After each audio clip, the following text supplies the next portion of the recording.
There's also the possibility of moving back into the first round. Like, whenever you make that deal, it looks really bad because of there being so many other areas of need, PC, in terms of defensive tackle, in terms of wide receiver, corner, safety, running back. You have a whole bunch of these needs. You're not going to be able to address all of them, presumably with quality in mind in this draft, because you took yourself out of the first round. But I looked at this deal even at the time saying, hey, this is incomplete. This is TBD, because this is about a move that could lead to something much bigger.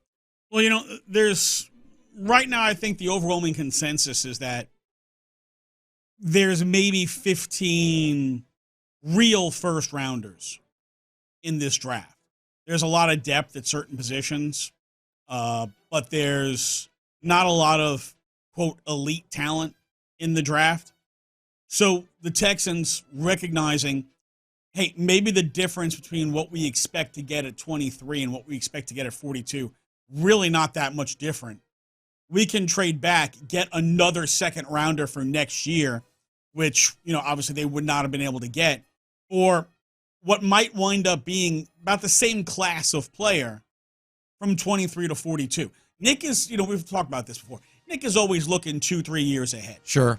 And this is one of those, he's looking ahead, sees a value, and how many times over the last 3 years have we heard the V word used?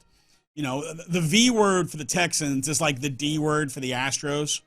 So, like, it's every week we get a value or discomfort. Like, one of those things is coming out. So, Nick saw a value and made that move to get them potentially a higher-end player for next year as a freebie. Mm-hmm. So I didn't have a problem with that. It also is about $1 million difference between what you have to pay in salary to the pick at 23 and what you have to pay in salary to the pick at 42.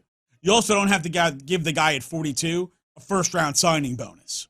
So that's upfront cash that you don't have to lay out.